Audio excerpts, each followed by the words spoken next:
Alright, this is Block 7, Part 5, the home front, with the section beginning with the War Labor Board. Like the rest of the economy, with the production in the economy and the kind of goals of the economy, labor was also highly regulated by the federal government during World War II.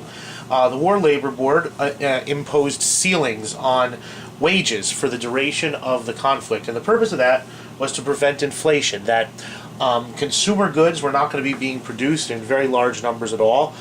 So to prevent lots of dollars chasing scarce goods, the amount of dollars given to workers was capped. It was ceilings were put on wages to prevent inflation. That inflation would happen if lots of workers with lots of money but few consumer goods, that would drive up the price of those consumer goods. So that was, the government did not want that to happen, and so wages were capped for the duration of the war. Unions, of course, did not like this, even though that, Roosevelt was a big ally of the unions, and that Roosevelt, the progressive, definitely sided with labor over business in most of his different dealings. The unions did not like the War Labor Board, and they threatened to strike.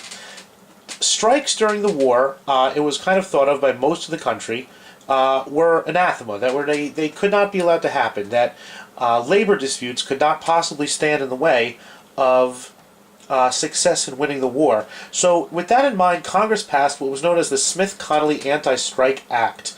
And in order to prevent stoppage of war, because all the war production things were connected, that if you had a strike in a plant producing glass, you couldn't finish the airplanes that are built in another plant. And if you had a strike in a coal mine, all the factories that ran on coal would have to slow or shut down. So Congress passed this Smith-Connally Anti-Strike Act to prevent war production from being crippled.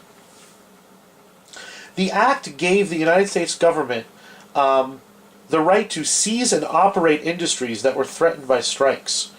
So if, for example, a steel mill threatened to strike, that if a unionized steel mill threatened to strike, for whatever reason at all, the government could step in and seize and operate those industries, that they would send soldiers in to be the workers.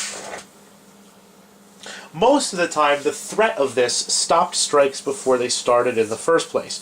No one wanted to lose their job and stop working and have the government control the factory.